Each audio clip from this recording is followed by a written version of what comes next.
deeper conversation. How many teachers in Uganda did you consult? But there's a mistake we are making. Which is good. Which is good. Which is good. Which is good. We went to this school, we went to Western, we went to Northern, we went, then you come. Isn't that an achievement? Objective and non-partisan. Honorable Minister, there were a number of points. I want to start with you. Straight from the hearts of open-minded men and women. Money tends to move faster at night. So when people are not counting, Don't take it for granted. Candid and authentic. Because Uganda is not Thailand. That's not correct, and we should stop that kind of mentality. So what I'm saying That's is a trick question. Don't answer. I'm not getting I'm not getting into that. Tell him you speak low. I think that's where we are beginning to have a problem. I think what is going to kill the parish model are all the misconceptions on how it's supposed to run. I know that the Prime Minister is listening. Behind the headlines. Charles, let us agree. We liberalize the economy.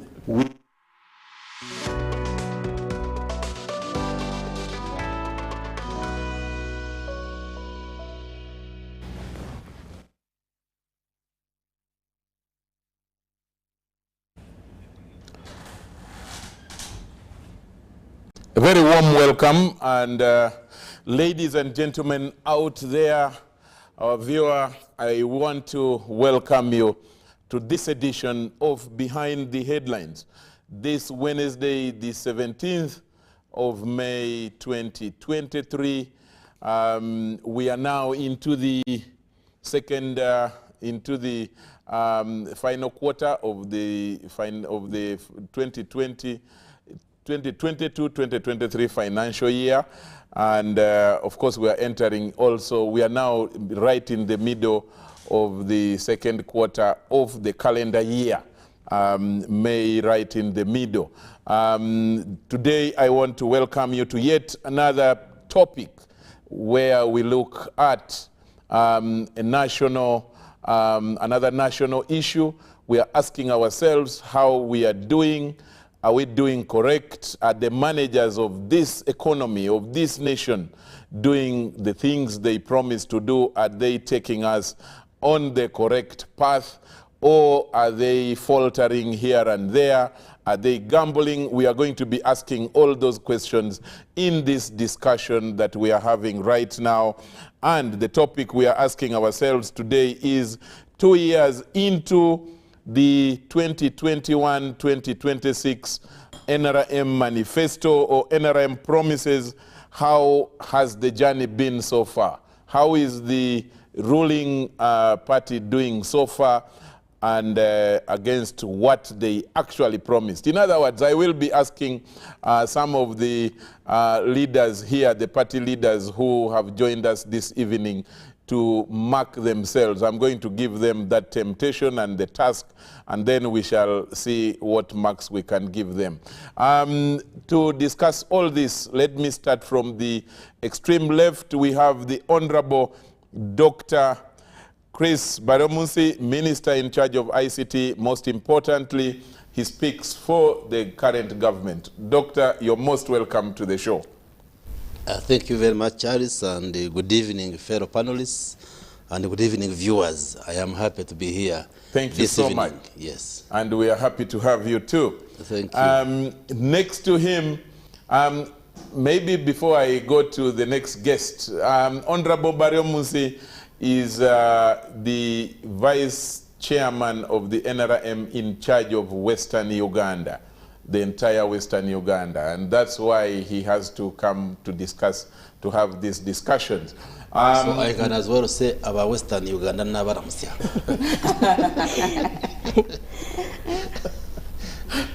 I'm greeting people of Western Uganda. But you know, some of the people in Western Uganda, especially along the Albertine region, speak Luo. That's true. So you better learn Luo as well, not only Runyakitara.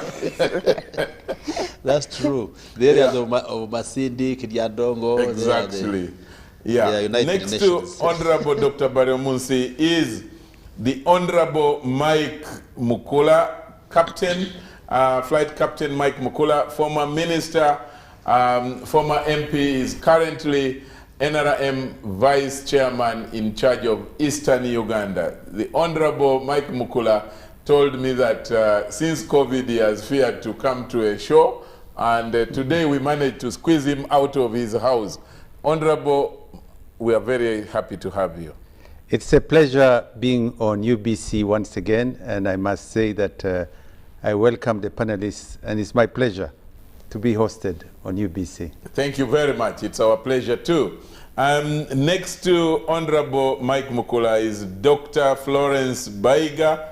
She is from the School of Language, Makerere University. Doctor, you're most welcome. Thank you very much, Charles.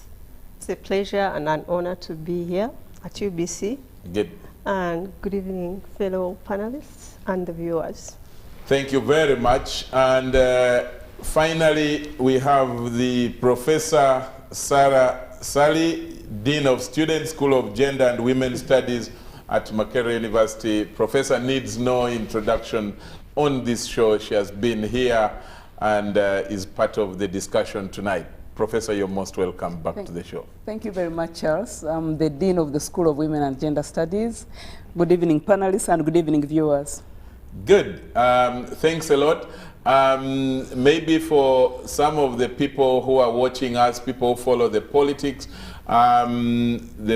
of Uganda, as the people of Nebi, Alur land, we are today mourning the passing on of an iconic, I would even describe him as a historical figure, especially post-1986, a man who straddled the whole of northern Uganda, the West Nile, Nebi especially. He was known for preaching NRM in the whole of that region. He was a minister in public service and MP for many years. Honorable Kumuringa, we lost him today. And our sympathies go out to the family, and it's a huge, huge loss to the entire Alur community, because he was a man who did so much for the community. Built a hospital at a time when the people there were suffering. He put his businesses and buses on the dangerous Karuma Pakwach Road. Not so much to make money, but to just help people. He didn't mind if the buses were moving without passengers, full in it, but that is such a man, and he has he was treated for, after he suffered a stroke 2018, and unfortunately the Lord took him away today. And program for burial not yet out. To his colleagues in Parliament, in Cabinet, may his soul rest in peace. Our sympathies to the family. Let's start the discussion. Honorable, let me start with Honorable Mukula, who has just come back from Soroti, from Bukedea. You have just come back from Bukedea. Yes. You have just been meeting the people in the village there. I was there about 3 weeks ago, and I could see the state and quality of the life of people. I will not disclose right now, but I want you to start yourself, to mark yourself. When you look at the people in Teso, in Uganda, and you see 2 years that you have just completed this month when you took over under the theme Securing Your Future as NRM, what % would you give yourselves in terms of performance and how much you have done what you promised in the 2021-2026 manifesto? Charles, I think that in examining and reading the status or where we have come from and where we are and where we are going, in examining the details of the progress ushered in by the National Resistance Movement, which is coming to 38 years in power now, I want to say that you first of all look at where we have come from. An economy which by the time we are reading the budget in 1986 was only 86-87 was only 8 billion. Today, the economy has grown, and if you look at the figures very clearly, by last year, the economy has expanded. It's now 183 trillion. And it's expected to grow by next year as we grow at about 6.3%. The economy by next year, when we read the budget, is projected to grow to about 204 trillion. That is a huge leap in the last 38 years. But what has been the major achievement that has caused all this transformation? One is that the key pillar, number one, that the national resistance movement has been able to pin, and when you look at the broader narrative, has been peace and stability.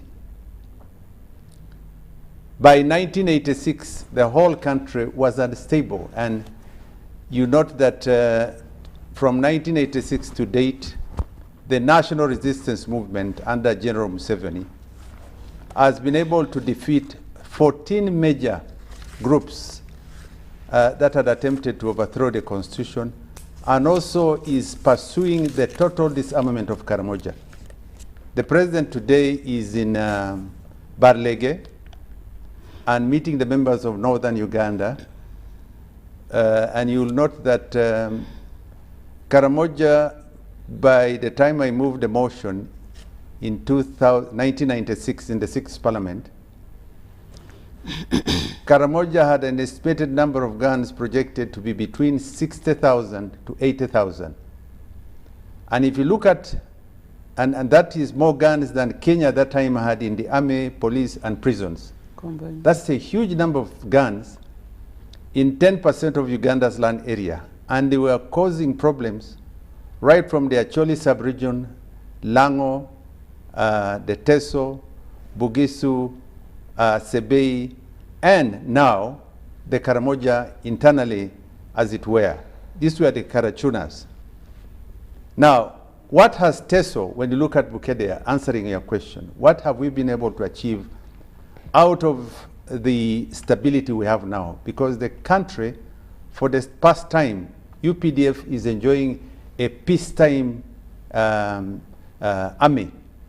Because from the north to the south, from east to the west, Uganda is peaceful.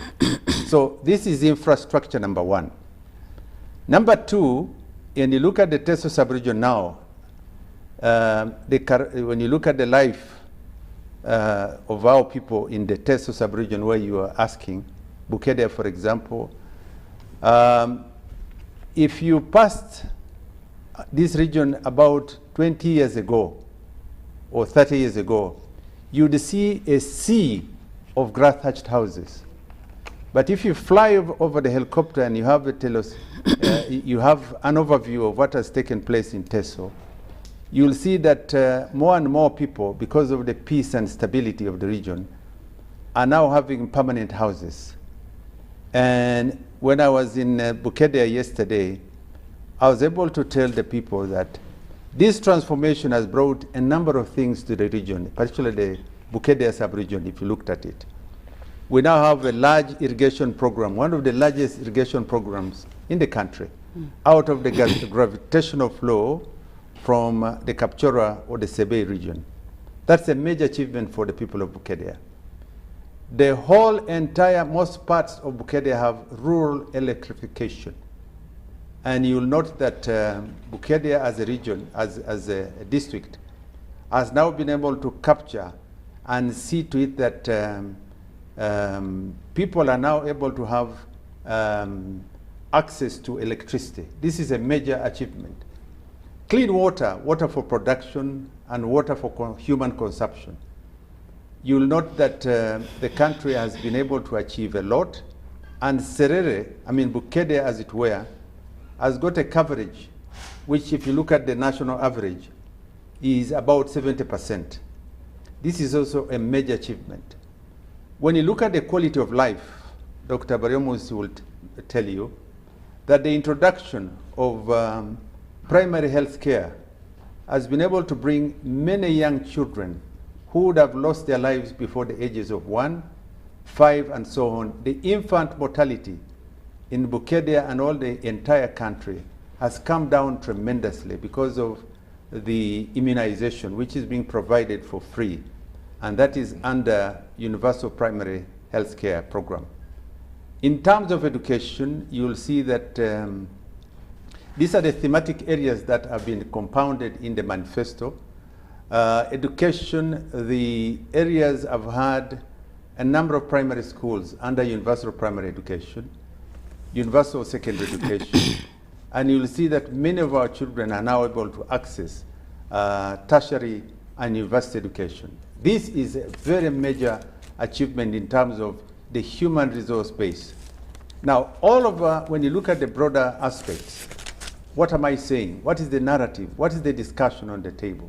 How can we improve on addressing the most compound challenge we face now out in the country?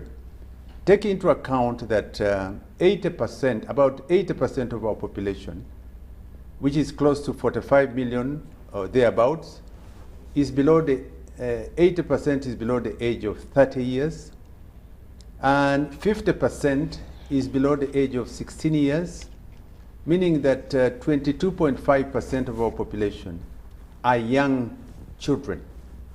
Now, the biggest challenge you face, as it were, because of these demographic gains, is poverty, and that is rural poverty in the areas of Bukedea, rural poverty, and addressing the ways and means of increasing household incomes.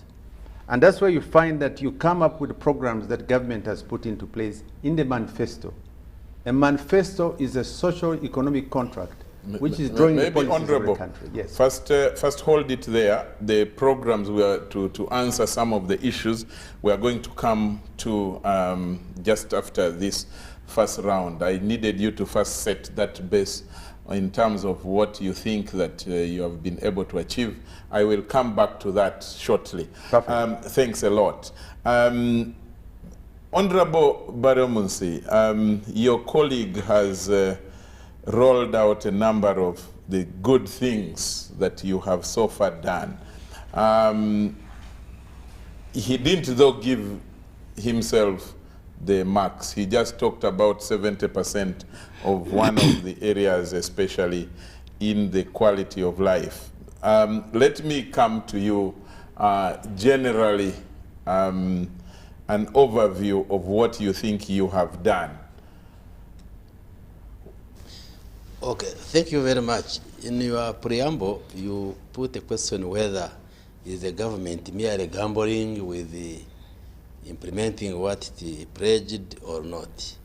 I just want to clarify that what distinguishes NRM from other parties and organizations is that whatever NRM as a party and as a government does is based on solid ideological principles and ideological clarity, that we have pillars on which we stand, and therefore all the programs which are designed, all the implementation interventions which are in place are derived through a scientific process, because we base, you recall when NRM came, we used to talk of the 10-point program.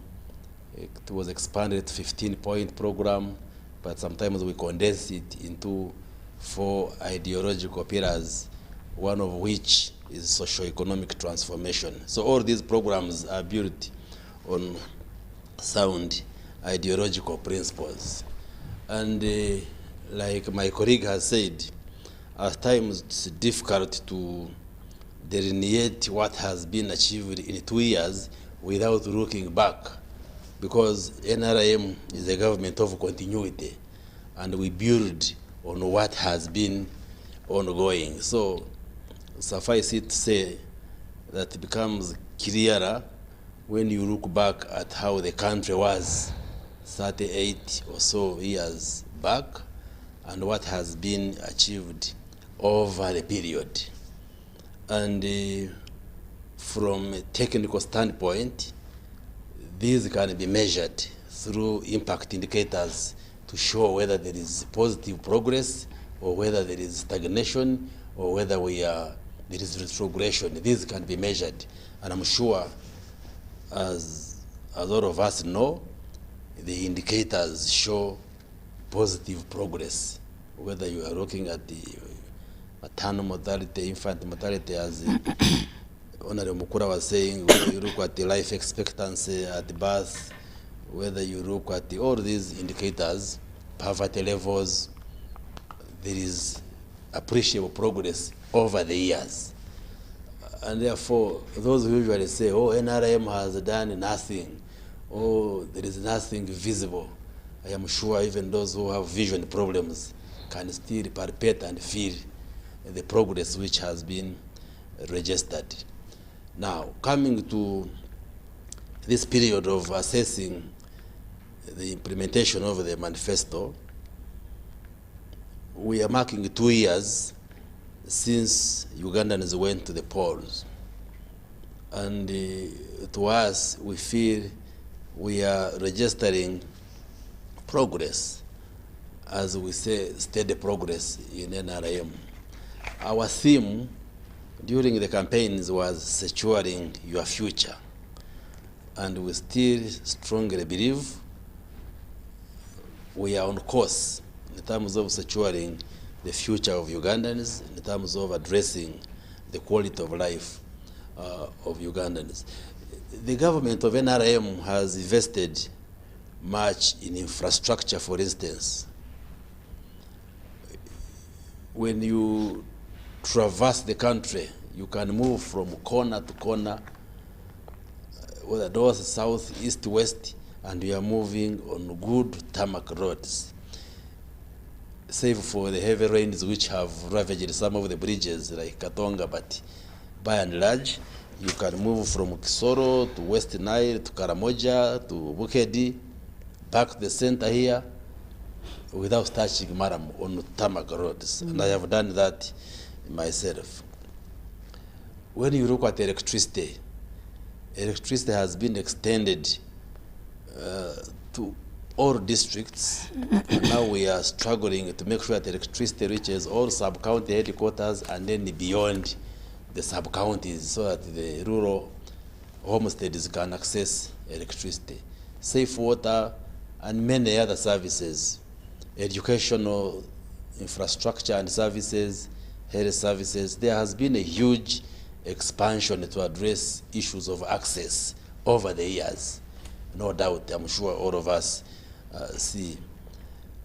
But like Honorable Mukura was saying, the major argument within the government has been, yes, we have expanded the infrastructure and we continue to expand the infrastructure, but that's not enough. We are concerned about the welfare of the people. Mm-hmm. Like the president has already said, yes, I can give you a tarmac road, but you can't go and sleep on the tarmac road. You cannot have dinner by standing on a tarmac road. We need to address the issue of wealth creation and income. And that has been one of the major preoccupations of the current manifesto which we are implementing.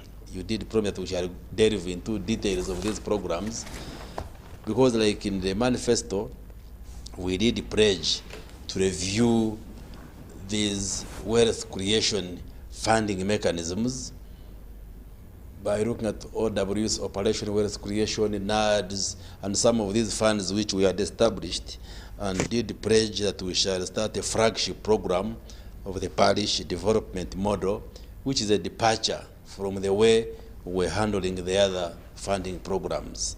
And given time, we can tell you into detail how far we have gone in terms of implementing this. But also, we needed to appreciate that the NRM government is a government of continuity, and therefore many of the programs and projects which had been designed, which were moving, have continued to move on. For instance, we've been upgrading health centers from health center 2s to health center 3s, and 3s to 4.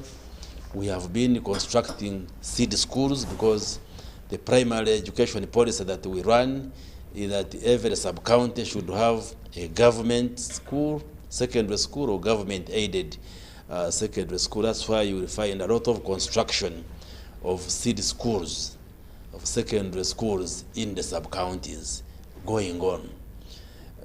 Lots of major infrastructure projects, roads, tarmacking, most of these roads, all these programs have gone. But as we assess how we have performed, we must remind ourselves that we went into these campaigns at the climax of COVID-19 pandemic with the attendant measures on how to control it. You recall how we campaigned, we were doing it scientifically. So there was also a disruption in terms of where to put resources because of COVID-19. You recall there's a time when we had to suppress the budget and put a bigger provision to provide for oxygen, pharmaceuticals, and all these supplies which we needed to contain COVID-19. We also have to remind ourselves that we went into the polls where later we got the Ebola pandemic and we had to divert resources. We also need to remind ourselves that there were spikes of insecurity, the Bijambia in Masaka following elections. So those also took away some of the resources. So if we assess and we don't get 100%, those explain why we even had to divert from what we had planned in order to contain some of those challenges. But luckily enough, we have been able to suppress things like COVID-19. At least all we appreciate, none of us is putting on a mask, meaning the infection rates are down. We were able to defeat the Ebola pandemic, which had come up, the insecurity which had also risen. Remember when they were killing people in the greater Masaka area, all those have been suppressed. Yes, we have some gun violence of late, but we still want to believe these are isolated cases which do not define a narrative of insecurity in the country. So by and large, we have performed very well. So on a scale of 0 to 10, in my view, for the 2 years, I would put ourselves at around 7 out of 10.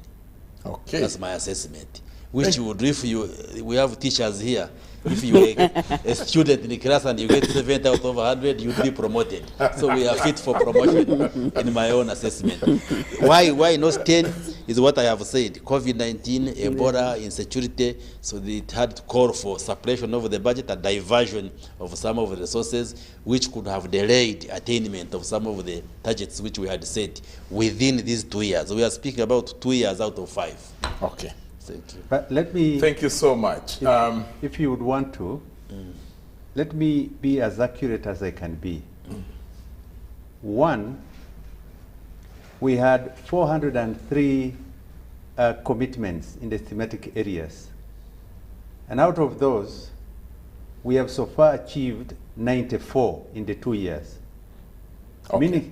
Meaning that we have still got 77 to go. 77% to go. And our performance is now at 23%. And we still have 3 years to go. So to tie up with what my brother has said, or put together, the national resistance movement is on course. And you do recall that in last 2016, 2021, our performance was about 87%. Okay, good. I'm going to throw in some challenges for these ladies to pick up from. Good points that the two vice chairpersons, Eastern and North, have put across. And Dr. Baryomunsi tried to raise a number of the downside, the causes of the lack of, you know, the removal of the 30% from their points. One of them, COVID, and then pockets of insecurity.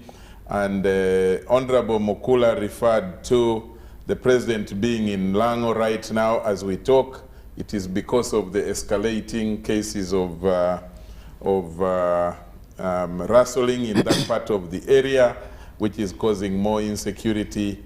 And now, then of course there is the question of the increasing cases of gun violence that we cannot run away from. Today, by the way, in Tororo, another security guy turned his gun on a colleague and shot him dead. Now, these are cases, you know, not rampant as they may be, but these are things that used not to happen last year and before, if we went back in time under you, the NRM. So, Dr. Florence, starting with you, from what you are seeing in the performance of the NRM this last 2 years and maybe a little before, is it up to the 70% that Dr. Baramusi has given themselves? What would you yourself give them from what you are seeing as a fellow Ugandan? Thank you very much, Charles. And as an experienced teacher. Blackmail. Thank you, the two honorables, for the detailed expression of what the NRM has done so far with regard to the manifesto. 70%, 2 years. Well, there's been... Clarification, 70 out of the 2 years. It's not for the 5 years. Oh, okay. 2 years, yes. What was expected to be achieved in 2 years? Time. Usually when the student has already submitted in their papers, there is no explanation. You know, I failed to write well because they were shaking my desk. Yeah, that's true. And the manifesto does not have sections as to when this will be achieved in 2 years and what will be achieved in the next 3 years. So I believe the 70% was for the 5 years, with a projection that you have in mind of what is going to be done, probably to correct what has not gone right for now. But I think there's a lot of good that has been done by the NRM in principle, although, like you've just mentioned, there's things that are going a different direction in this current season. For example, you have expanded the infrastructure, roads, for example, but the expansion is now being watered down by what we see. A lot of bridges are going in, they are caving in, and a lot of people are being cut off in different parts of Uganda. So that brings a big question and a big outcry as far as transport is concerned. And we know that transport actually affects a lot of sectors. If people are cut off, the people in the rural areas are cut off. These are the people that participate highly in agriculture.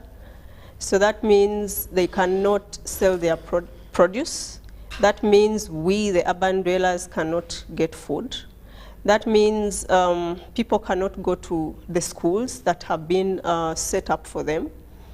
That means the outreach programs cannot be effected, so a lot is affected.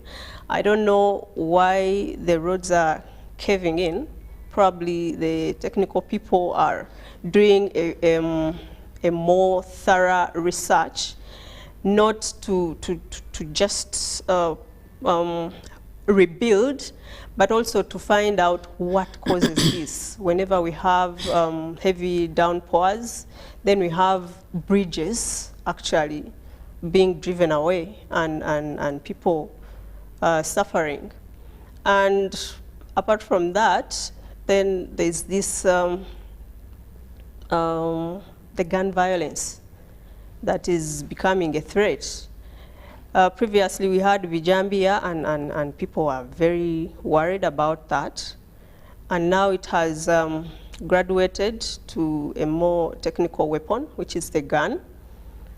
Now that definitely brings a question to the security. We want to say that the NRM has done well as far as security is concerned.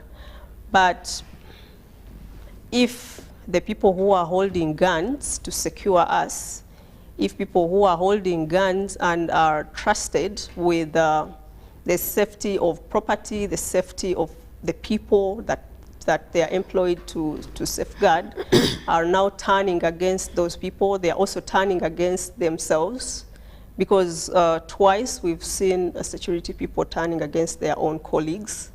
So I'm just wondering what could be causing that? What could be the loophole as far as setting up security is concerned in the NRM, and how probably we can help ourselves?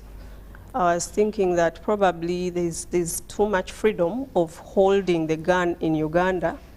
I've been to some places outside of here, and you rarely see people carrying guns around.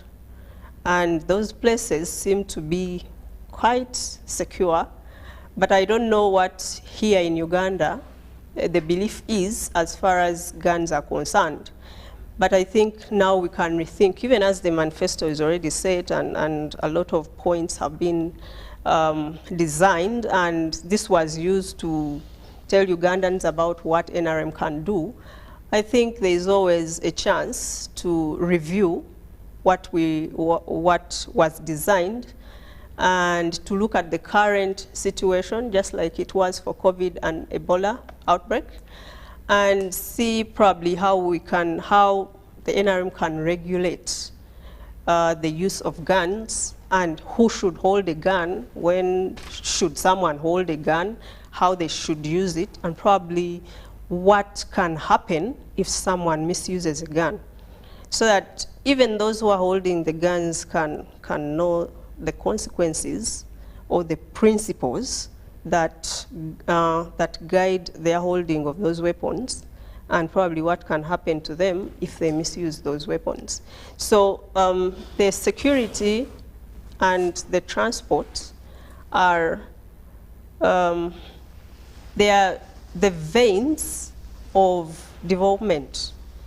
If you don't have proper transport, and if the security has holes here and there, and people are worried, people are scared, they don't know if they will survive, they don't know if their property is safe, then the marks will definitely go down, because that is what holds us.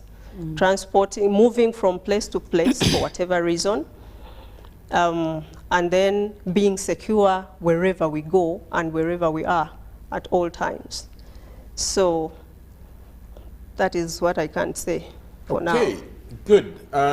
Very important there. We will come back to look at the three issues that she has referred to, the two actually, but I will add, she talked of security and then the issue of,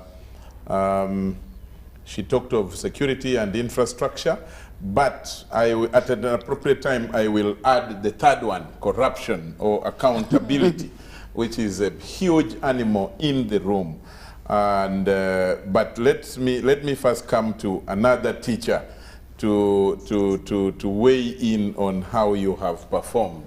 Professor Sali, what would be your take, given the issues that the rest have already touched on, issues of security, stability, wealth creation, securing the future, and other attended and other issues that the panelists have raised so far? Okay, thank you, Charles. I thought when I was invited, I was saying, okay, 2 years. 2 years is a short time. I would have given higher marks, but the first two panelists took us to 30 years. So while we were focusing on 2 years, they told us to focus on 30 plus years. And so that sort of distorted. Otherwise, if it was just 2 years, my marks would have been higher than 7. But anyway, we are here to assess the 2 years, and I will restrict myself to that. what have been the achievements and what do I see? Of course, 2 years is quite early. I know the manifesto has some things which are long-term, and there are some things which are enablers. There are some things which are low-hanging fruits. One of the things that I see that shifts this manifesto from the others that have been before is the paying of attention to the rural economy. You know, when we started, or when they started earlier with bigger things like structural adjustment and the rest, we who are in social sciences, we who teach gender studies, were saying, where are the rural poor in all these things? Most of our economy is 87% poor. So where do they fit in this big scheme of things? So when programs like PDM come on board, even with the challenges we shall discuss later of implementation, they communicate one thing. And the thing they communicate is, for once, the planners are acknowledging that this is the biggest economy we have in the country. Most of the people are there. It's true we all desire to go big time. But as we wait to go big time, most of our population is in this small economy, peasantry, okay, subsistence farming, on a quarter an acre. And so having a framework like PDM, where 100 million shillings are given to a parish for them to see what they can do for enterprise. And I'm saying it's early days for us to know what is perfect about that. But it is an attempt to push us to go out of the global big-time economic models to see what works here. I remember in 2017 when the president came to Makerere. In Makerere, we know him as the visitor. When he came to enthrone the vice chancellor then in 2017 August, he asked, people keep telling me, you know, there's many Ugandans cannot survive on $1 a day, that kind of economics. And he was saying, what is the economic model of the pastoral household? What's the economic model of the peasant household?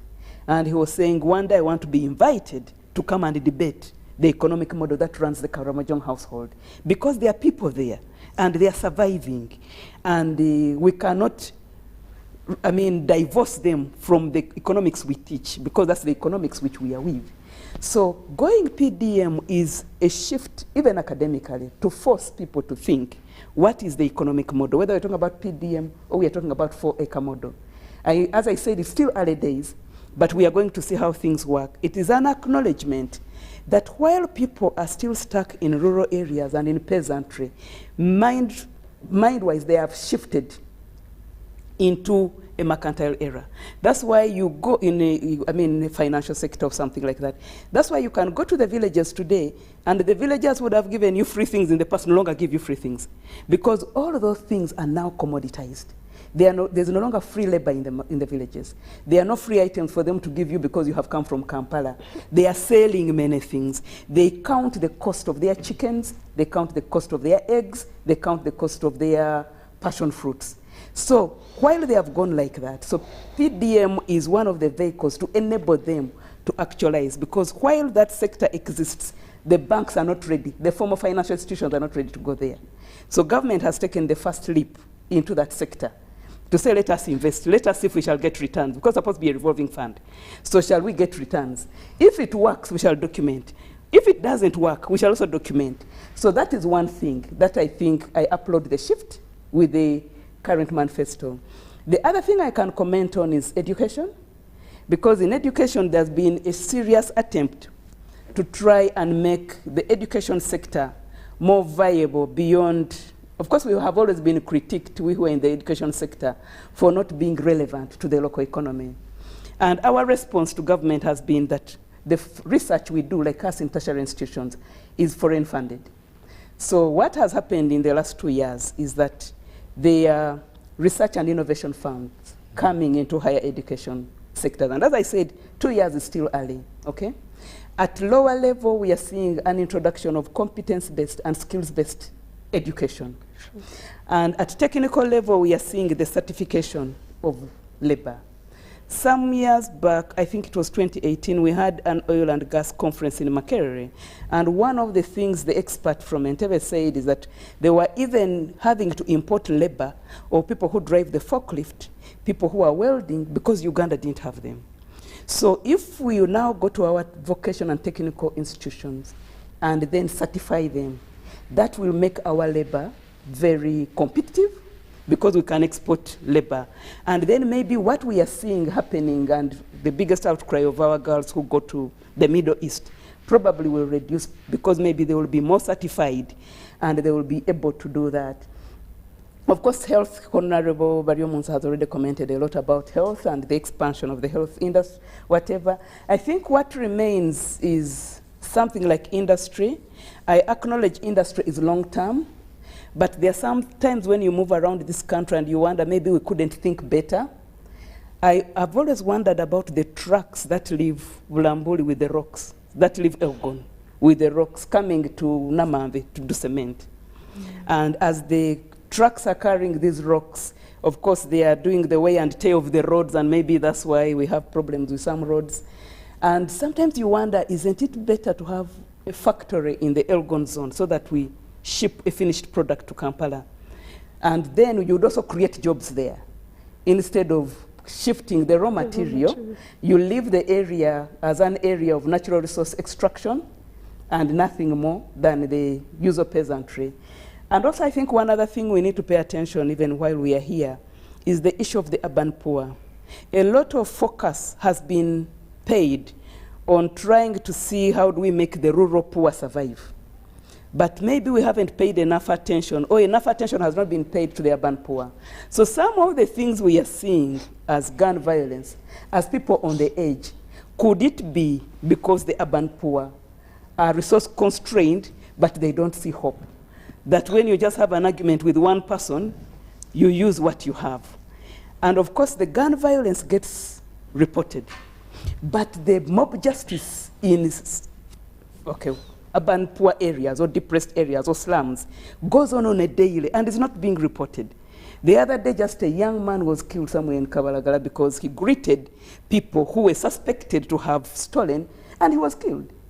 And how was he killed? Stones and a hammer on the forehead, and when he tried to complain, they smashed his mouth. So it was a sad way to die. And this was a 20-year-old going to do his chapatis of Chikomando somewhere in the evening. But because he comes from that community, he was a friend to those people who other people were suspecting to have killed. So we need to also pay attention to the urban poor, because while we thought urban areas were okay, ideally they are not being okay. So some of this being pushed to the edge and reactions are because people are poor, and the urban areas also have high costs of living. So 200,000 may be a lot of money in a rural area. 200,000 may not be a lot of money in an urban area. Could this be pushing people on the edge, that they then use what they have or they imagine? But of course, there's also another danger that happens with the mental health. If you over-report these things, you normalize them and give people ideas. I did my PhD in the UK, and those are some of the things that wouldn't be reported. There are certain things which wouldn't be reported, even suicide, because then you normalize them and then people saw them as alternatives to life. So, but that will be for the medical experts to decide. Okay. So thank you. Thanks a lot. Coming back to, now we can, let's try to make it interactive. Honorable Mike Mukula and Honorable Baryomunsi, I don't know who can respond to this. Let me draw a picture of what is going on. UPE 1997, when it starts, USE, I think 2004, around there, when 2003, 2004, with the graduates of UPE who finished around 2002 or 2003, 7 years after 1997 when it started. Brilliant idea, UPE. And then the question of USE, the graduates are now out after finishing university, I think 3 years ago, or even 4 years ago when the first graduates came from university. Then people are now saying, at the beginning, yes, it was good. Question of access. But now we are asking quality. the level of, and these teachers will tell you, the level, the quality of the students they get from UPE schools and secondary is wanting. What do you think about that when you are thinking about securing your future? Because a good future is a future which must have quality human resource. I think Dr. Baramusi or Honorable Mike Mukula talked about the quality of human resource. The other thing is, and I liked the fact that Honorable Mike Mukula comes from the East. The UBOS is saying that poverty has considerably increased in East and in North. What do you think about that? Then there is the animal in the room.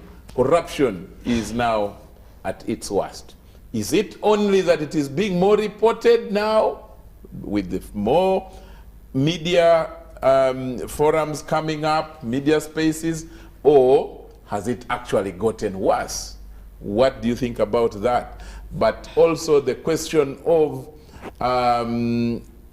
what the two most important successes that NRM has had is what Doctor referred to as the veins of the economy: security and infrastructure. But security is now getting a problem. Then infrastructure, for the first time since independence, we are seeing people of Masaka, people of Western Uganda cannot cross home. I leave it to you to start us off. But now this is the time now to have free engagements. I don't know who wants to start first. Okay, let me start with education. True, like you said, the NRM government deliberately introduced universal primary education, then universal secondary education, and then tertiary and university level. We put a loan scheme, and this hugely addressed the question of access. You know, the figures jumped astronomically from low figures to higher figures in terms of our children accessing education. Actually, at that time, it went from, I think, 2.4 million to 8 million. 8 million, yes. Yeah, being enrolled. I am not very certain whether an analysis has been carried out to indicate that children from UPE, USE are poorer in academic standards compared to those who come from the private schools. I'm not very certain.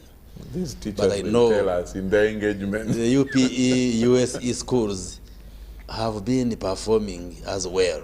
Sometimes people think that performing well means getting a first grade. It may not necessarily mean that, but they have been passing. But true, when the numbers increased, issues of quality came in. And we have had a deep discussion as cabinet. One of the concerns we have been having is that, yes, while enrollment increased, but also we've been progressively seeing high levels of dropouts. Many numbers in primary 1, and then by primary 7, many have dropped out, particularly girls. Those who transition to secondary school are fewer, and yet you need a critical number of years of continuous formal education for education to impact on your life.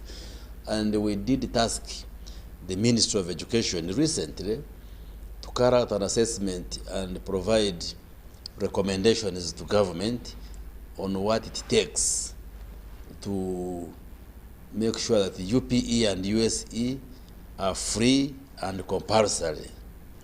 And I did address the country as a government spokesperson that we have taken a decision as a government that starting 2024-25, primary education and secondary education in the government schools is going to be free and compulsory. And alongside that, we address issues of quality. So there are reforms which we are introducing within the education sector to continue addressing issues of access, sustainability and continuity, as well as issues of quality. So I would want to believe that we've done fairly well with access to education. The challenge that we face with education is that after expanding the landscape, having many universities, tertiary institutions, secondary schools, there are many graduates coming out of schools, but we are grappling with the issue of creating decent jobs and employment opportunities for these many graduates. And if we had time, I would tell you, for instance, how we are using ICT to create jobs and many other areas.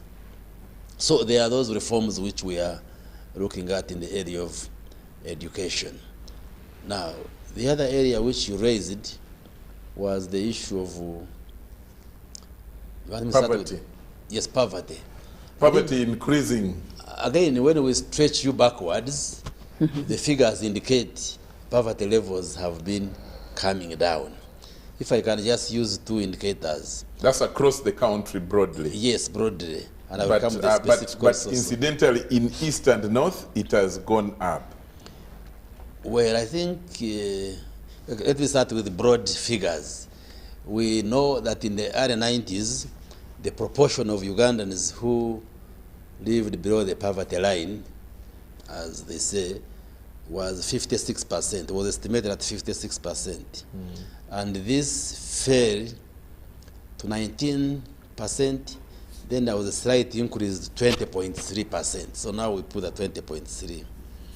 Those in subsistence livelihood, according to the earlier census of 2014, the figure was put at 68%.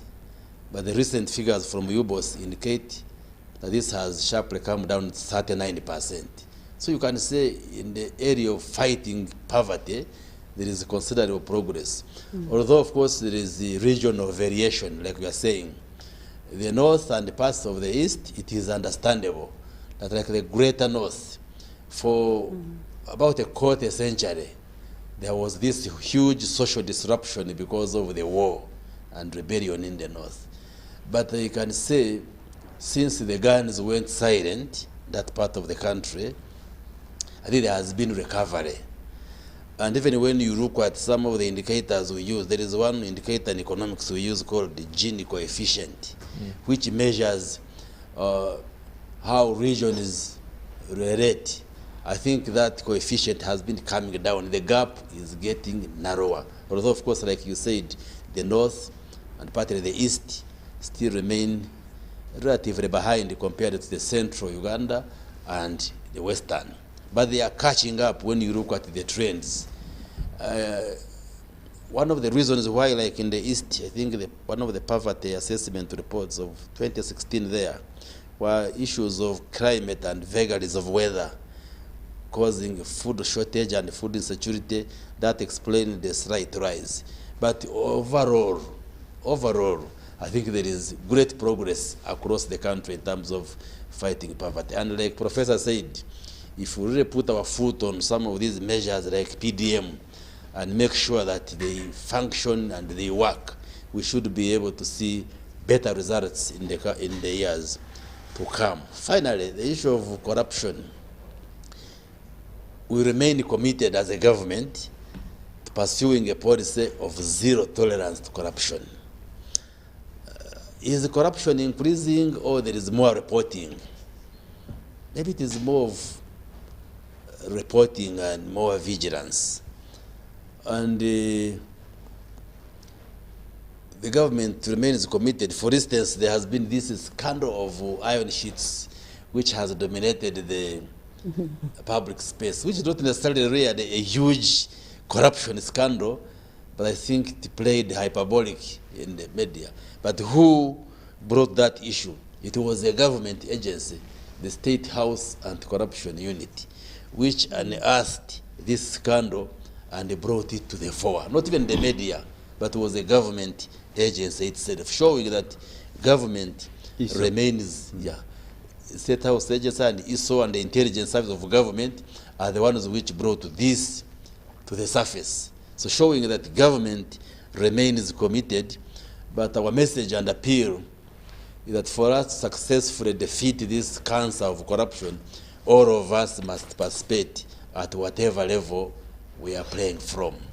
We who are in the government, you in academia and media and civil society, the ordinary citizens must actively participate and report all these cases of abuse and misuse of public resources, so that together we can defeat these kinds of corruption, and I'm sure we can defeat it. Okay. True, there is hemorrhage, there is a loss of resources through corruption, but it requires all of us to fight together and make sure that we nip it in the bud and make sure that all the public resources can be put to good use so that people can have quality services for us to make progress as a country. Okay, I am going to come for Honorable Captain Mike Mukula, but let's take a break right now, and when we come back, I will go straight to Captain Mike Mukula, but the debate is still going on. Don't change that station. Keep it here behind the headlines.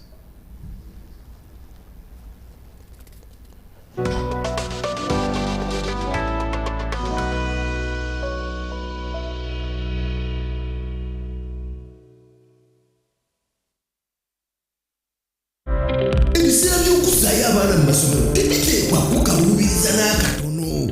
Eno kusimba nnyiriri mpanvu, kano kalippagano ka bidduka. Simanya kuzunga na banka siripsi. Kati osobola okusasula school fees z'omwana wo ate n'okola n'ebirala ntoko ku ssimu ye ey'omu ngalo. Ekikola kyangu nnyo. Nyiga bunyizi *855*8 ogoberera ebikulagiriddwa oba okozese app ya MTN Momo. Ate kati okola ki olwaleero? MTN Mobile Money Uganda Limited erunganisibwa banka enkulu ya Uganda. Do you know your architect? Is your architect registered? An architect in Uganda is one registered with the Architects Registration Board, ARB. ARB is a statutory body mandated to regulate and maintain standards and practice of architecture in Uganda. Save money and life that is often lost in collapsing buildings as a result of employing quacks to supervise your construction sites. Remember, only registered architects have professional indemnity in the event of loss of your property. To learn more about the benefits of using a registered architect, visit www.arbuganda.go.ug now, or call us on 0781 498 823 or find us at PKF Building, Kira Road, Kampala. ARB is here to ensure professionalism in the architectural industry. This is the University of Africa. On the streets, you get your real education. Here, everybody has a degree of something. But the most important qualification is imagination. Her reason to imagine is slay. His reason is to be the goat. Theirs is to take the beat and make it lit. They want to test edgy until it is fire. Their reason for imagination is to add riz in style. Her reason to imagine is finesse. And hers is to find what's new and bussin'. So no matter what your situation, just use your imagination. This isn't just a girl. She is the future. This is a teacher, a doctor, a community leader, our future president. She is our family's pride, and as her father, I will protect her from child marriage and talk to her about the dangers of teenage pregnancy. We each have a role to play in empowering our teenage girls to protect them from child marriage and pregnancy, because when we empower them, we empower our nation. Protect the girl, save the nation. Take action. Report any case of defilement or child marriage to the police or call Sauti 116.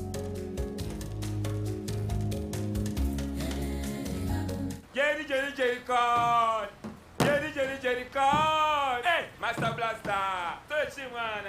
Buy Jerry card with Master. Those ones who say go to for you only. Mudawa. Best movies I get you. When I go to the music because of their cover is very far. Is you serious? It's serious you. Go about. Yeah? Just step it on it. Add kilometers to your legs. And you get your sugar. We buy milk from Umaru. And the woman refused to give you enough meat. Show him that they don't joke with you. Jerry, okukakalukana okulungi kwetaagako omuntu akuyambako n'olwekyo tujja kukuteerawo embeera esaanidde osobole okukola ekisinga awamu teri kitulema.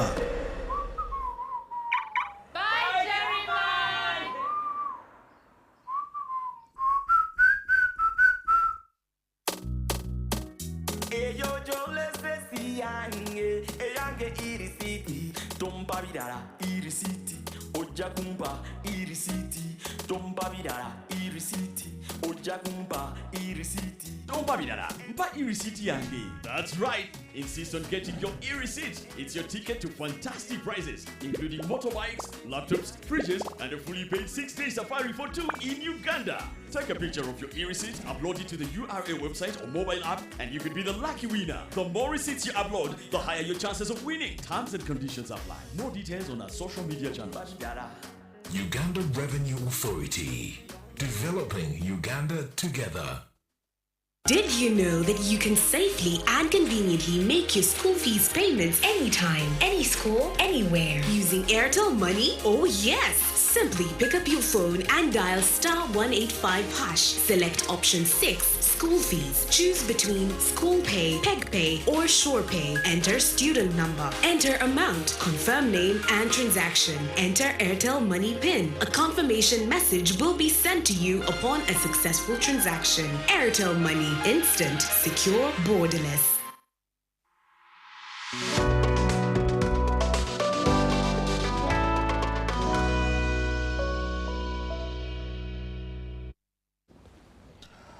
Welcome back from the break. This is Behind the Headlines this Wednesday, the 17th of May 2023. The question is, 2 years into the NRM Manifesto 2021-2026, how has it performed so far? 2 years out of 5. Now we are at almost, we are going into half, just 6 months shy of half the, the journey. And if the journey was 100 kilometers, now we are almost around 45. We should be knowing how the journey is going, and that's the main question that is bothering us right now. Someone called Julius from Nigeria says, good evening, Charles. You're talking about the parish development model. This is not near a solution. The money is too little to create any visible enterprises in a parish. Skilled people should be identified and enterprises set up around them at district level. These are the job creators, but not those receiving shillings 1 million. Then there is someone called Billy Otto from Lira says, Dr. Sally Sarah has been listening to the points I am raising here in my sitting room. Say thank you to her for thinking straight. So who is listening to who? She's accusing she's accusing the professor of stealing his ideas. Sorry. And then someone called Michael from Palisa, Agule County, says, Charles, thanks for the program. As for me, Honorable Mike Mukula, who stole our cows from Teso? Because it was not the Karamojongs. That is what brought poverty to Teso region. And when is the NRM giving the money they promised to pay our cows? Please, can that be another topic of discussion? This gentleman is saying that the issue of cows being restocked must be a topic for another time here. And then someone here says, I live in the kingdom of Eswatini. I'm well acquainted with what goes on in Uganda. because I watch your program and different TV channels, including on NBS, NTV, Radio, and TV West, UBC as well. But I can see that rural Uganda has been really transformed, as our people now know what quality of life is all about. There has been a lot of emphasis, as the professor has indicated, on rural development with effective strategies to eradicate household poverty. Thank you, but you didn't tell me your name, but thanks for always watching this program. Then someone called Brian from Lira City says, Charles, thank you for your time. The 2 years into the manifesto, this is what I see. There are lack of jobs. Then he says there are poor roads, the poor road network, and then corruption is growing. Otherwise, I thank your members and God bless you all. Good night. That's what he says. Another person, this one does not have the name, says, good evening, Charles. There are individuals in government who authorize foreigners to mine very valuable sand in the swamps, and that is causing a problem to the environment. Corruption is not being handled. There is a saying that people who live in glass houses do not throw stones. If you touch a corrupt person, you must not be corrupt. And then let me take some more too. There are many here. Then someone says, this is Peter from Serere. Peter says, during the presidential campaigns in 2021, Teso was promised 2 tarmac roads. That is Kumi to Serere, Soroti to Serere. We are still waiting. Another person here says, this is called James Asaba from Hoima. He says, I want to salute Honorable Chris Baromunsi for honoring the talk show invitations on various TVs across the country. You are helping to keep the country informed. Big up to you, Honorable Baromunsi. That's what James Asaba says. Thank you, Asaba. And thank you. And then this person says, let me see. Thanks for the show, Charles. Jaloli is my name from Tororo. And then this person says NRM, and then he puts many exclamation marks. He's saying NRM. Oh yeah. Then he says, anyway, thank you. That's another way of saying NRM. Oh yeah.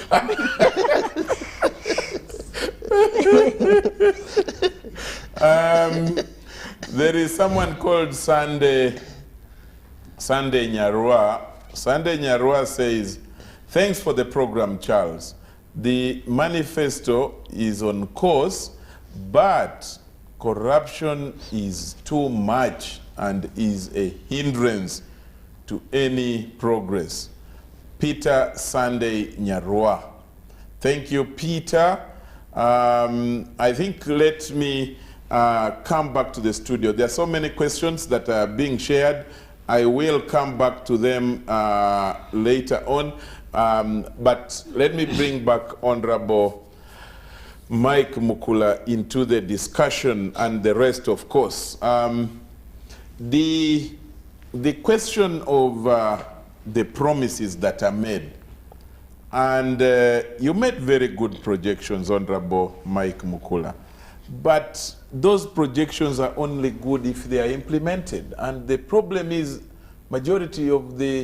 many of the promises that are made, like you have seen someone from Palace, I think, or Teso, who says this road was promised, not done, this one was promised, not done, and this cuts across the country in a number of things. And then of course you know that that may not be so innocent. There is the question of the economy not doing well, so as a result, you cannot do many of your promises. You cannot implement them. Isn't that a big problem 2 years into your term? Charles, let me say that, like my good sisters here have said, and in discussing this matter, I'm a graduate of Kennedy School of Government, Harvard. And one of the things I did in political and economic reform was that we're able to evaluate what has changed the world. And the analysis came up with 5 key things. One was civilization, and that's what you call now education, or acquiring the tools of analysis, or sharpening the tools of analysis. Then you look at things like the agrarian revolution, going into producing enough for consumption and also a surplus that you'll be able to sell. Then you go to the third one, which feeds into it, and that is industrialization. From industrialization, you go into science, electricity, aeroplanes, cars, and now the ICT, where my brother heads. These 5 key parameters have been the game changers globally. Now, when you look at civilization, education, I think we have done very well in education. And my sister talked about the quality of education and how do we improve on this.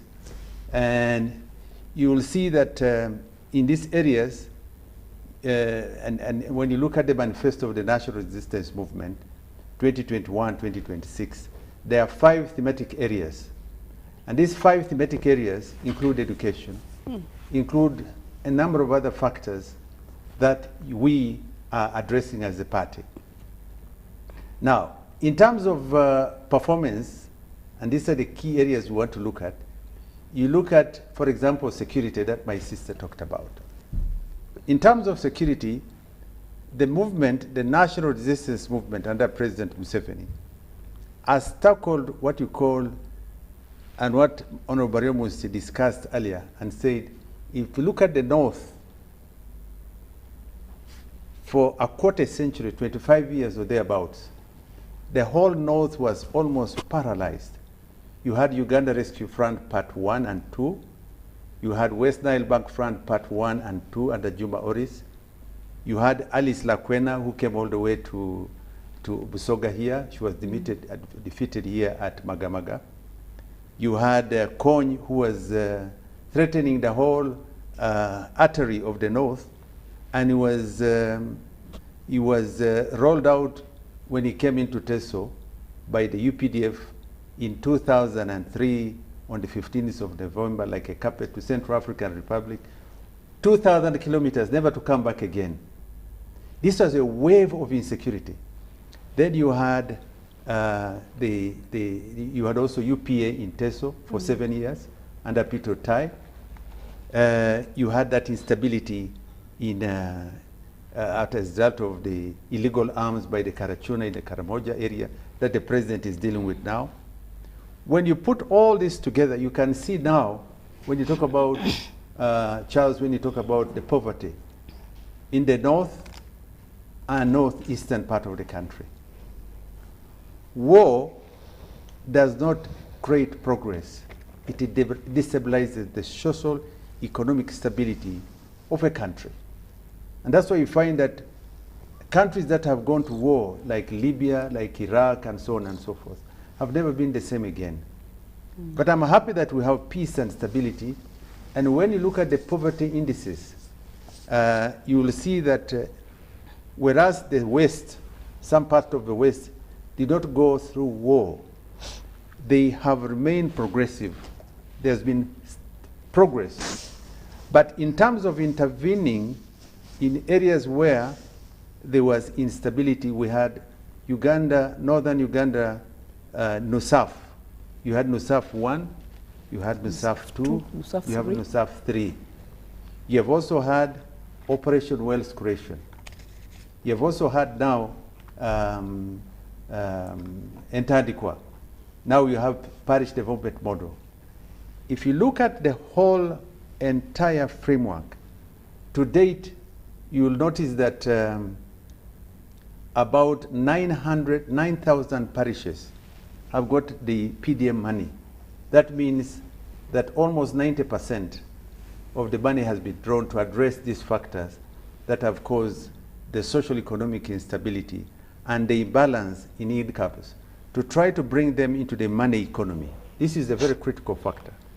The North also, you will note, Charles, that weather has been a major destabilizer in the North, because when you have a dry season, it stays on for a long time.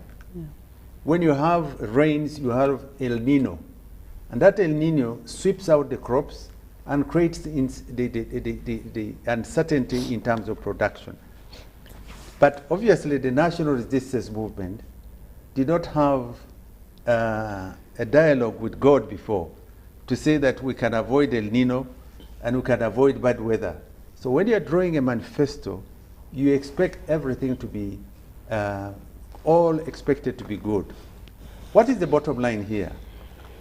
In addressing insecurity, when you see the isolated cases, and very regrettable, for example, we've had, my sister was talking about insecurity, and you're talking about what happened 2 weeks ago to our brother, the late Colonel Okele Ngola, may his soul rest in eternal peace. This is a very unfortunate incident, and as you know, it is being investigated at the highest level. But the bottom line is that it was highly amplified, and obviously it sent a shockwave to the whole country, and we do not want to see it happen, and it should never happen. And that's why the president has set up a high-level investigation team led by Brigadier General Rugumayo, the Deputy Head of CMI, to leave no stone unturned in investigating this case.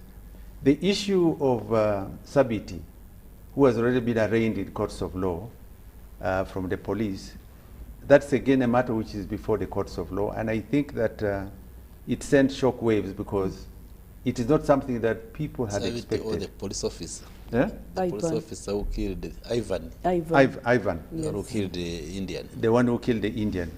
Ivan Wabwire. Wabwire. But you will know that we have not been experiencing this for the last almost 1 year or two. But when it occurs, it sends shock waves to the whole country.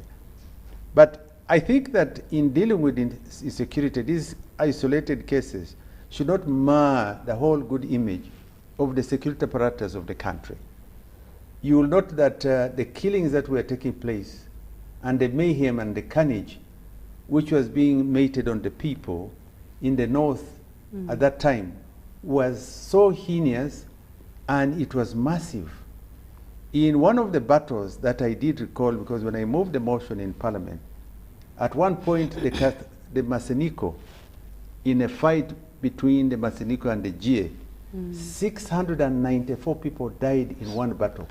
694 left dead on both sides. Now, because at that time we did not have the social media and the information flow, this now has been reduced tremendously, meaning that these isolated cases of thuggery and people taking the law into their hands and so on and so forth should not mar the major broader aspect of the achievement of peace and security in the country. In the areas of infrastructure, it is very unfortunate that we have had this uncertainty in Masaka, Kampala Masaka Road, which was obviously a factor of the heavy rains, the downpour. Countries like Malawi lost so much property, and so the infrastructure was totally devastated in one part of Malawi as a result of the heavy rains. While we had, a week before we had this, Rwanda, 100 people perished as a result of the heavy rains that occurred in Rwanda. You know that, my brother, Bariomosi. Even DRC. Even the DRC. So this phenomena of El Nino is something that is being created out of the global weather changes that are taking place. This is the impact of it. But I also want to say that in adding to the broader aspect of infrastructure and bringing people into the rural economy, I mean into the money market, by 1986, because I don't read the alphabet, Charles, from the middle, I read the alphabet from the beginning, A to Z, the life of the national resistance movement. And that's why I say that by 1986, the national resistance movement inherited an economy and a nation of 81 factories. Today, as we talk, we have over 20,481 factories in the country. We have created over close to 7 million jobs. And you'll find that this is the phenomena which is emerging in the country. If you look at the thematic approaches that government is trying to put in to bring the broader aspect of the main population into the money economy. Look at Emioga. Emioga has created 1.4 million jobs. If you look at the presidential skilling program for the young people, the lower part of the pyramid, a lot of more than 200 persons are being brought per season in terms of those who are coming in to qualify in these presidential skilling zones that have been created over the country. Now, overall, said and done, industrial parks, the industrial parks, because without industrialization, you cannot create jobs, because jobs are created in certain key areas, industries, the service sector, and so on and so forth. Now, if you look at government, government has only got jobs in the civil service structure and the other constitutional bodies, which come to close to 700,000 people. The private sector is a major artery of the growth of this economy. What do I mean? We now want to ensure that, and that is what the national resistance movement is all about. This is a private sector-led and driven economy, supported by government to ensure that you bring in enough power. When you look at the amount of energy we have now excess. When you bring in Karuma, you'll find that these industrial parks and the rural electrification programs that we have had, because every district in the country now has electricity, every district. It is now being taken down to all the sub-counties. And if this goes further down, you will note that about 27% of the country is now under electricity, has been electrified. This is a major change in the total infrastructural growth of the country. Now, let me give you, for example, the roads. We're talking about one road which has been cut off. The road between Tirinyi, Palisa, and Mbale, and Kumi has been fully tarmacked. One of the best roads you have in the country. The road between Tororo, Malaba, Tororo, Mbale, Soroti, Lira via Koboko, via Dokolo, Kona Kamdidi, Gulu via Tiak to Nimule is being funded by World Bank, and it is going to be expanded and tarmacked. The road between Soroti to Moroto via Katakui has been fully tarmacked. The road between Mbale, as you go to Moroto, is now being fully tarmacked. It's been tarmacked up to from Nakapiripirit to Moroto, and it is being reconnected by retarmacking. The road from Kapchora to swim across to the border with Kenya is being tarmacked with a total kilometer run of 89 kilometers. The road between Mbale to the border with Kenya is also being Ruakaka is being tarmacked. The road between Busia coming all the way through to Jinja has been fully tarmacked. The road between Jinja all the way up to Kamuli, and you connect from Kamuli coming all the way to the Isimba Dam, you notice that that bridge has been created. When you look at the broader aspects, I'm talking about the East, where you know I have a manifesto to manifest with the people of Eastern Uganda. Infrastructure, the national resistance movement has done extremely well. And the only problem is that we don't have, right now, we don't have someone to speak for the people of Northern Uganda since we lost Jacob Olanya. But if I were to speak for Northern Uganda, where I came from just recently, the road between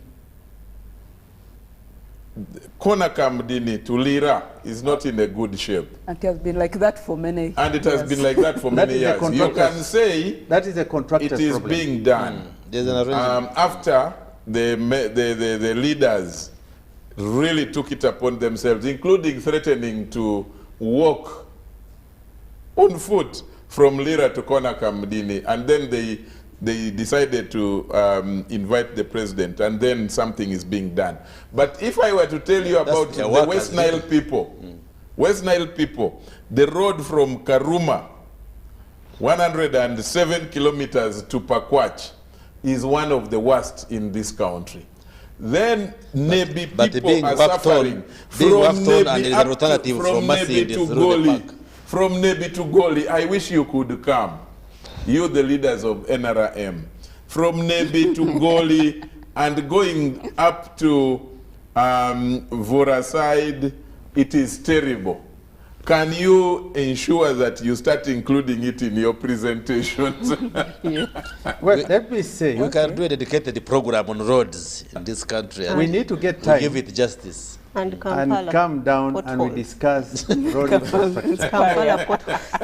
Dr. Flores is talking about the Kampala potholes. I agree with you that the roads in Kampala are in a very, very dire state. They're in a very difficult position. But including, you know, Bugolobi, your place. It used to be good, but I was there this week. It is terrible. But the good thing about it is that some of the major ways, including the Kampala flyover, which is funded under the Japanese support program, aid, with the government of Uganda, is being done. And that's why you find that the flyover on Jinja Road, which will fly and move over where Electoral Commission has just vacated, and the park, that is now going to be connecting into the loop around Clock Tower. And then the contract between that road between Kibuye, connecting all the way to the northern bypass all the way to Entebbe, was given to CCC. I think the award was granted through the president, through the Uganda, UNRWA. So these are roads that are ongoing. But let me hasten to add, Kampala City Council has given, if I'm to look at some of the main roads, and I would request you to invite the Chief Executive Officer to come in here and talk about the Kampala roads. I know for a fact that the road between Jinja Road through Moobs all the way up to Port Bell is the works are ongoing. Okay. The road between Airtel, near the Ministry of Works, joining all the way, which is Spring Road, has been the contract has already been awarded. But we need to deal with the some of the main roads. The roads in Kampala are in a very dire state, and I think we need to do more to ensure that this is a city that will give us the resemblance of other cities in the country. Because it is our face. Yes. And the government has provided the additional resources cleaner. to fix the roads. Okay. But I need to bring in the teachers. Someone has just sent me a message and said, Charles, please don't forget my message. He had sent an earlier one. He says, my name is Ochola Anthony. I come from Bukedea. I want to award marks to NRM. Please, mine, I am giving NRM 28.4%. And then I said, for which but why? Then he just but Dr. Florence, going forward, because Dr. Baramusi has said this is just a beginning, 2 years of the 5. Where do you think there should be, if NRM was supposed to listen to you as a good advisor, and it does. What are the areas? What are the areas that they should be concentrating on, in your view? The very first one, I come from the languages section in Makerere University. I have looked at the manifesto, and the manifesto is very silent about the vehicle that should be used to communicate every good idea that they have. That is language. And even where they mention something about it, that is under education, business and technical education somewhere, they mention it so vaguely, and it's about language of instruction. I was very interested in that particular area because it has a lot to do with the uplifting of people's welfare. So I looked at the skilling and what they proposed to do about it. But even there, they talk about language, and they only mention language of instruction, and they vaguely mention that the language of instruction will depend on a person's proficiency. Like when they are teaching, when they are training people in various skills, that will depend on a person's, I think, an individual's proficiency. And I was wondering how that can be handled.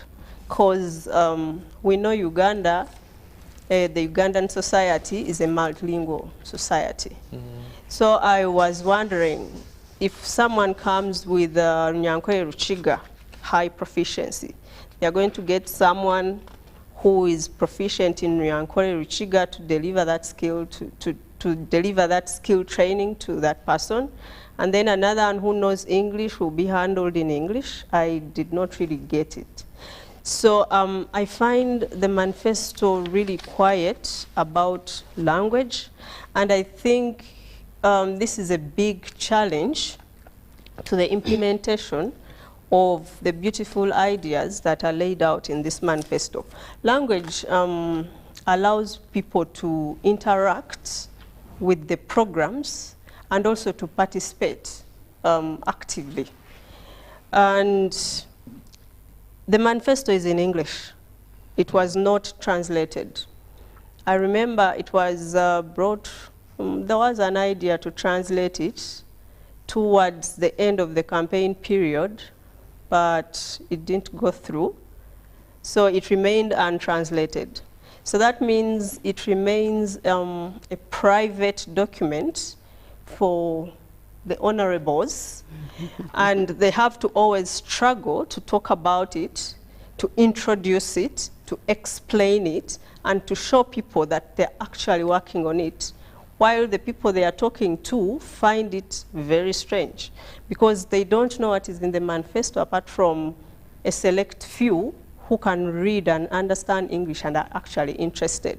80% of the population is below the age of 30 years. And most of them are in UPE schools. And most of them have gone undergone universal secondary education.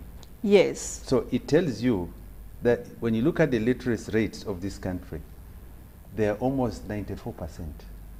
Which Yes, other nation equals this Honorable in the region? Honorable Yes. Mike, yesterday I was attending to Parliament and they were discussing something called the Narcotics and Psychotropic Act. Mhm. And even MPs were failing to pronounce psychotropic. How many of those UPE and USE graduates can understand or even pronounce or actually appreciate the word psychotropic when their members of parliament can't? And even the word manifesto itself, not everyone understands that particular word, manifesto. And I think you would be interested in people knowing what this is, what its aim is, because it's the book that tells the public what you want to do for them and how you want to do it. And at the end of the day, it is supposed to serve those people, and then you can come back and say, we did well with our program as far as the population is concerned. But if they don't understand the programs that you have, if they have not read them, and yeah, some people know a bit of English, like you have said, but that little English is for them to just go around with their small businesses. They can't read such technical stuff. But they need to be interested in this book. They need to be interested in these programs because they are meant for them. So they need to be able to have the book and read it and understand it and internalize it and want to participate in everything that is in here. They need to want to be part of the programs, and at the end of the day, they will support these programs. But if the language is not accessible, if the language does not interest them, then they will look at it as things of NRM. That is the thing for NRM. That is for NRM. So they look at EMIOGA as that NRM program. They look at parish development model as that NRM program. If the road crumbles, they will say, you see their road. So they don't take it as their own road. What you have, sorry, what you need to have and to appreciate is that apart from the issue of translation, we now have over 284 radio stations, in fact, that are active in the country. The RDCs explain, and other leaders at the local level explain the manifesto to the people on the ground. And we have encouraged and told our mobilizers, also the district chairman, to spend time on radio between 7 and 9 in the evening when people are still awake, to articulate the issues and to articulate the manifesto in the local language. We have found that easier because if you go page by page or point by point, in the manifesto we have 904 items that have been drawn in the 5 thematic areas. And out of these, for example, we're evaluating the manifesto today.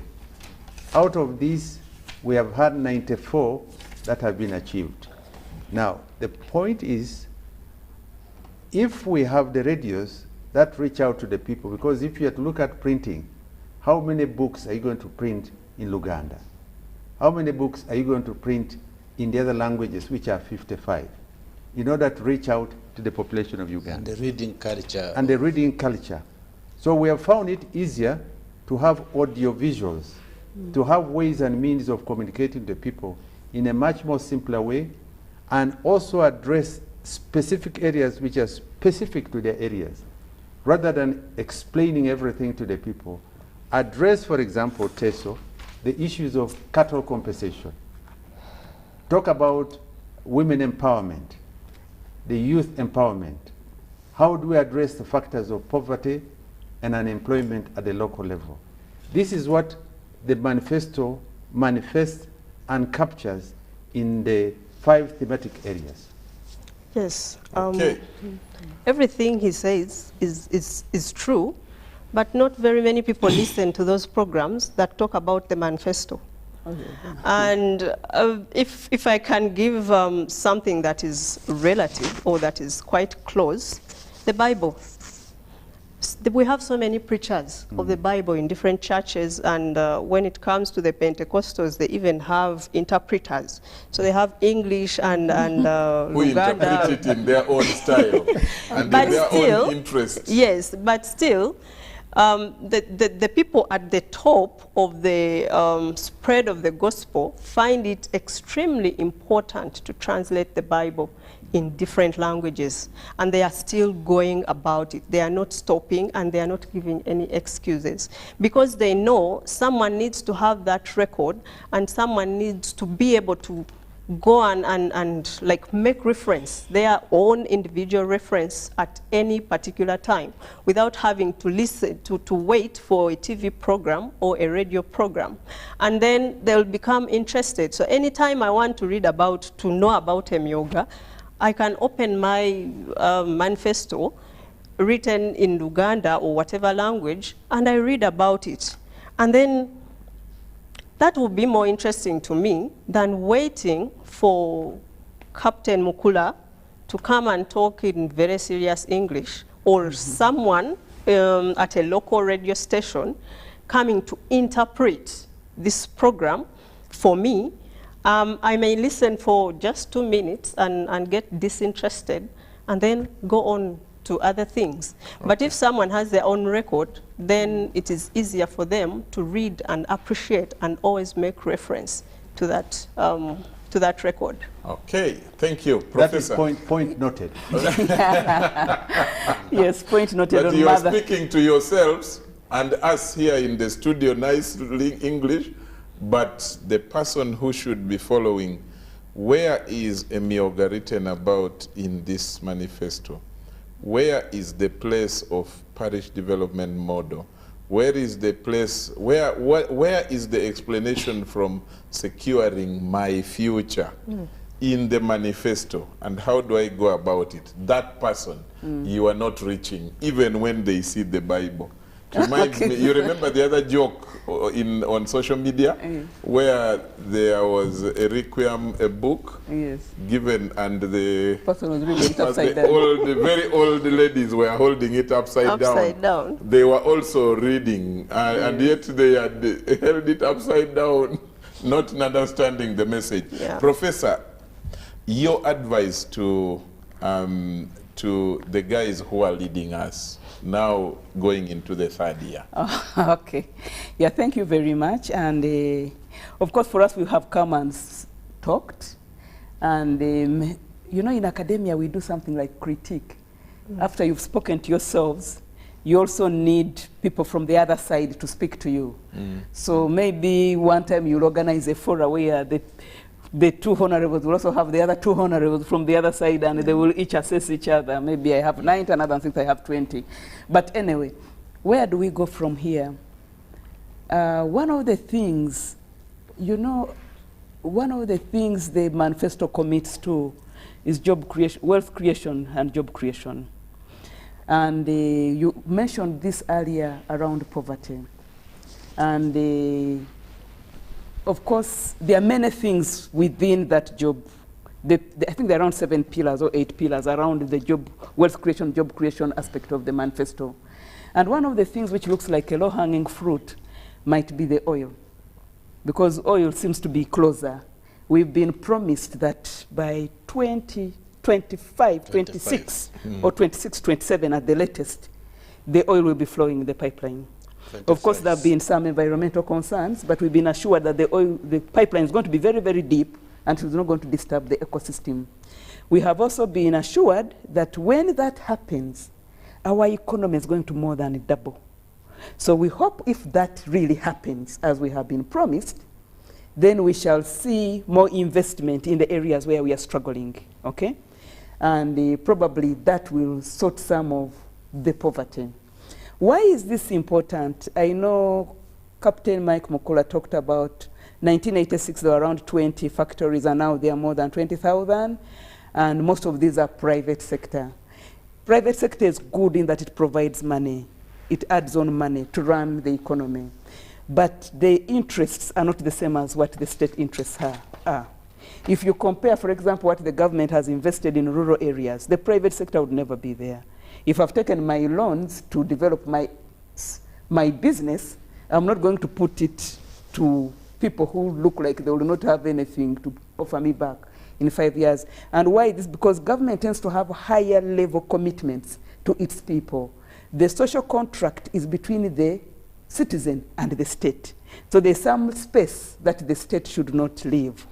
And of course, they talked about roads, and we appreciate roads. I know the road to Namalu, between Namalu and Bulambul is being made, but it has taken long to be tarmacked. But at least it has been graded, so there is hope.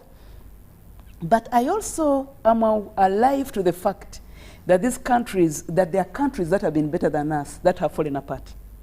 Sudan has been very, very advanced. It's falling apart. Yugoslavia was very, very advanced. It fell apart in 1994. Ukraine, Russia, you even don't know what got into their heads because they're also falling apart, yet they were very advanced.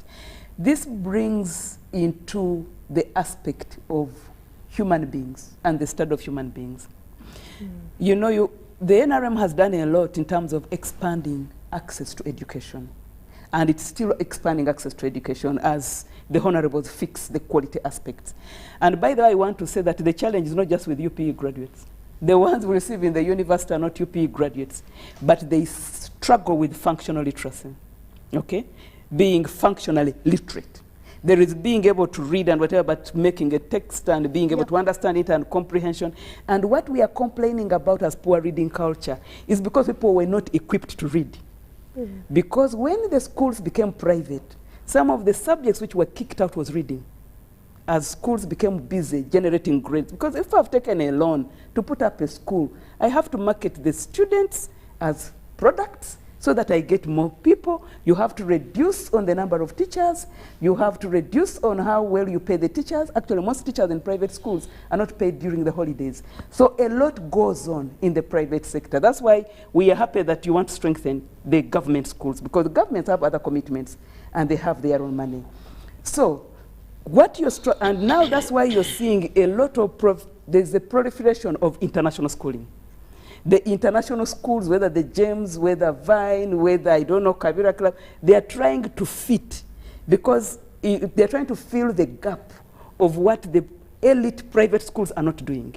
Because although parents are paying a lot, what is coming out of those schools is not necessarily the best. And of course, we all chorus Uganda's education sector, but there's a lot that happened. So there are issues of UPE, but there are issues of privatization of education, which together have compounded a problem. So the biggest problem are not even UPE kids. The biggest problem is a certain sector of kids.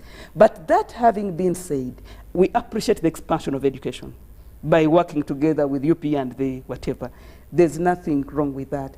But also one thing we need to be alive to is studies that were done in Zimbabwe at the time when the white farmers were still there, and they were tracking these families that were farm owners. And the evidence in the 90s was that give a child 4 years of education. Those 4 years are enough to create a shift and move this kid off the land, okay? So they had expected that because these were farm enterprises, the kids would grow into the land. They didn't. Now you're beginning to see that crisis in rural areas. We've given children UPE. No one wants to go back to the land, even when they have nothing to do. So what does that mean? As a government, there needs to be attention to how do you absorb this. So maybe it's the industrial parks, maybe it's the parish development model, maybe it is paying attention to the small and medium-term enterprises. Recently, I was downtown just to check out. Of course, I wanted a dress made, and I am a Bubu person, so support Uganda. And it was amazing. All those arcades you have there, when you go inside, the number of sewing machines. Like a place like this, there are 100 sewing machines. These are experts at coats. These are experts at skirts. Those are experts at trousers. So if you want a 3-piece thing, you'll move to 3 different arcades. So there's specialization taking place. There's an economy booming there. Who is taking note and who is supporting those small timers? Or are they the sector we are breaking further with more taxation? Okay? Because this, we should see that this actually, most of our economy is in that sector, okay? So we should support them more than tax them more. So I have talked about those are some of the low-hanging fruits. And lastly, we are talking about Katonga, we are talking about El Nino. I think those who study these things tell us that they occur within cycles. And we have relegated history in this country. And of course, the scientists of the water are there. But I think there's also an importance. There's a need to pay attention to the history of science. I imagine if we tracked Lake Victoria, there are particular points in history when it overfloods. There must be. Because other water bodies in other countries, people have museums. If you look at Nachivubo, I mean, Lake Victoria. Yes. And you go to Wikipedia. Yes. Just reference in Wikipedia. Lake Victoria has dried 2 times in its life history. Okay. Did you know that? 2 times, gone to 0. But again, this is something that science will only give you when you track it correctly. For those who are listening, go to Wikipedia and reference. Yeah, thank you for amplifying my point. So while the scientists are studying the water, we need the historians to document the times in history when these things occur. If you go to the Japanese Museum of Water, they do track these things. Advanced countries have museums of science, museums of economics, museums. Their education systems are not this divided, that arts are here and humanities are there. What is the importance of that, Charles? So that you know that if this river or this water body tends to behave like this in a particular way, you reinforce its road in a particular way, okay? If you know that the ones that could be, however much you put there, the potholes will be there because we built it in a swamp, you do it differently.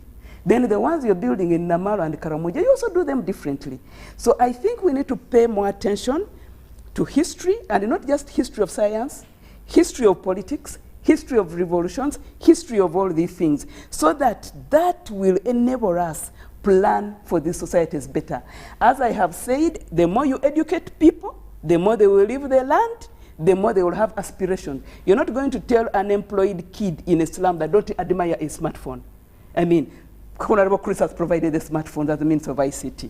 So you are not going to say he's the one to have and the rest shouldn't have. So as people become educated. You are now trying to bring the cost of smartphones down. As people get educated, as people get exposed, people have aspirations, people have desires. I think this is what drives urban crime. I think the point you want to look at here, yes, which is also very important, is that when you look at the tiger countries, yeah, when you look at Singapore, you look at Malaysia, you look at Thailand, look at countries like South Korea. South Korea, by 1962, had the same GDP with Uganda. Today, if you look at the countries, the pattern of life, rural, urban migration, yes, the number of youth who are moving into the rural areas, what is their lifestyle? What do they need? As the economy grows, because our economy expanded, we have now entered the middle income status, lower middle income. Yeah. And we're at a steady point where you spend a year or 2 before we actually enter. You've got to know that as incomes grow, the lives also change. And you don't have to go to, you don't have to study Uganda alone. Go back to these countries. Exactly. And see what they need. Their food demands, they go more into dry type of food. Rice and so on and so forth, the televisions, the telephones, the refrigerators and so on. The urban have a certain lifestyle that have been copied from other countries that have developed from what you call the third world, middle income status, and to the upper income status. This is something that you need to study, and I agree with you and concur with that position very clearly. I think that the challenges we face are now weather. The weather changes. Which we can also document and track historically. Number 2, that you also need to look at very, very carefully. The rural urban migration brings in the youth, the demographic gains. Exactly. These demographic gains is a powder cake. And that's why you find that you must ensure that in the manifesto, among the 5 thematic areas, how do you bring them into the money economy? And they cannot remain riding border all the time. No. And that is where the national resistance movement is saying, how do we industrialize? And in order to Honorable, industrialize, what do we need? And there's another thing, as the youth are moving into the rural areas, now the people who will be able to farm the rural areas are the rich who are moving from the cities, going back. And when they go back, what do they want? They want large tracts of land. So they will also throw more people off the land. So these things have to be well managed. Otherwise, we shall have more conflict. Thank you. Okay. Yes, Honorable. 1 minute, and Honorable Baramusi, finally. I think I would like to thank, first of all, my panelists for the excellent narration of the analysis that they are putting on the ground and the narrative in bringing into context the manifesto and the social economic manifestation of our nation. You've got to understand that a lot of work has been done, and I really would like to thank His Excellency the President for having given the vision, the direction the country has taken. One of the fundamentals that you note is that the youth is a critical area now we must address. How do we ensure that the youth who are more in number, how do we bring them into the money economy in order to avoid the pie in the cake? And that's why we need to put much stronger critical analysis to see that this manifesto, which is both short-term, medium and long-term, which ties into Vision 2040, is one that gives us the torch, the direction that we must drive in order to arrive at our destination by the year 2040. Do not forget the fact that by the year 2030, Uganda's population will be about 50 million people, and most of them will be youth. By the year 2050, Uganda's population is estimated to be between 110 and 120 million people. That again is something that the national resistance movement is looking at. And we cannot read the manifesto outside Vision 2040.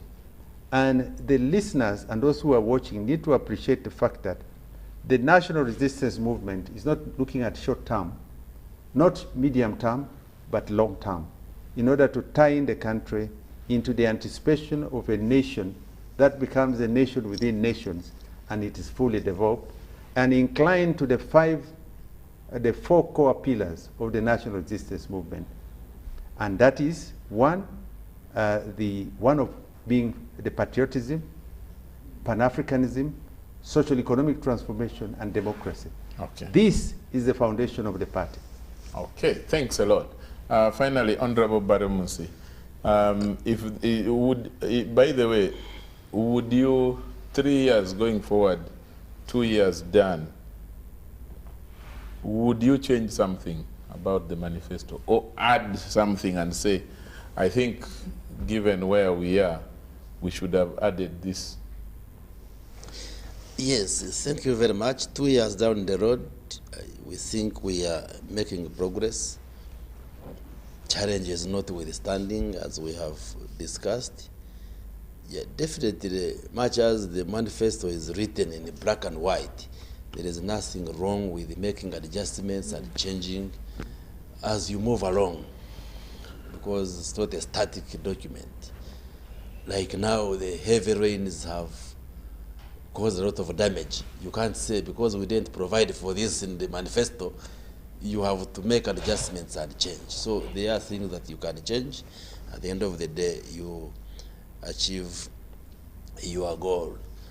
This week and next week, we have asked the different ministries of government to account to the population of Uganda.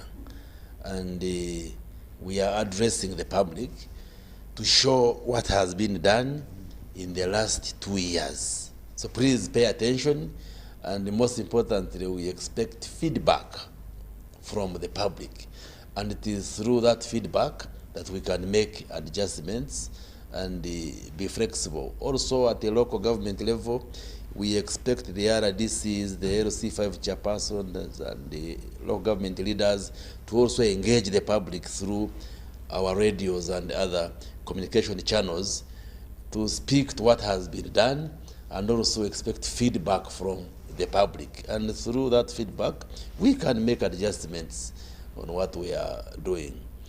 I want to thank UBC, and I want to ask that you provide us more time, because from the comments... By the way, I am giving you, my team is going to give you a whole program to discuss the potential for ICT, and especially the area of business process outsourcing, BPO, so that which targets the young people.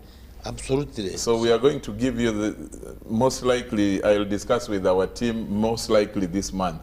No problem. Tomorrow at 10 a.m. I am chairing the top management of the ministry to consider and approve the BPO policy which we have drafted, and we've been part of the process. Thereafter, I will take it to cabinet. So we are moving.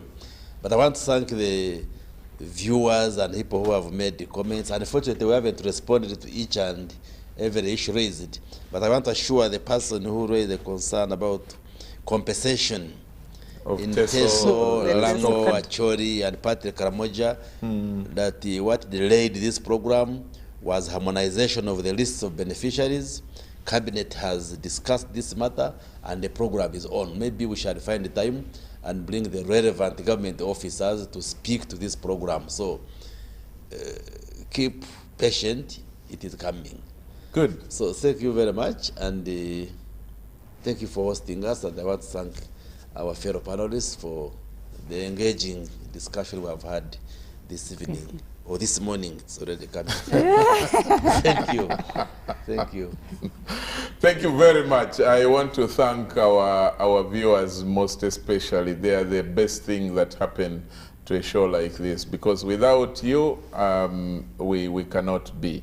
Thank you very much, Honorable Dr. Chris Baromusi. Thank you very much, my old good friend, Honorable Captain Mike Mukula. And come again, please. He has fished him out of hiding. We fished him out of hiding. You finally brought me out. Thanks to my producer. I think I know why. What Dr. Florence said. My fear was COVID. What Dr. Florence said is true. Instead of talking to Honorable Mike Mukula in English, we decided to deploy someone to speak Ateso. So when they called him, I'm a strong Republican. But thank you so much, Dr. Florence Naiga. Thank you for coming to share with us your knowledge. And as always, thanks to Professor Sally.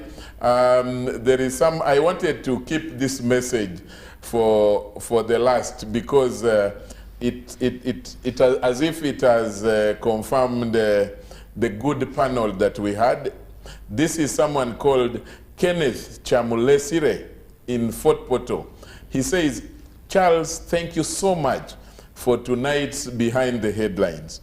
Tonight you have assembled a panel I can only refer to as creme de la creme. Wow. I like their crisp delivery of the issues at hand.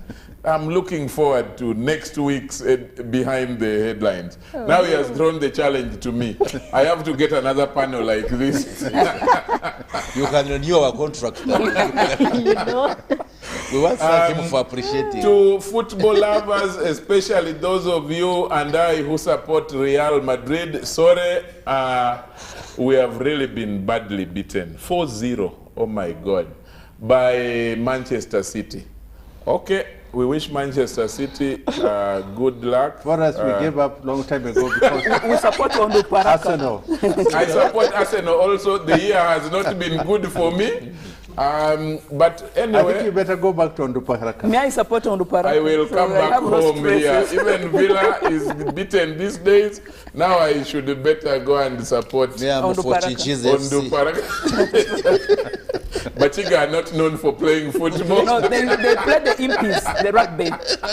Thank you very much. God bless you all. Until next week. Bye-bye. Bye. Thank you. The end was very interactive. Yes.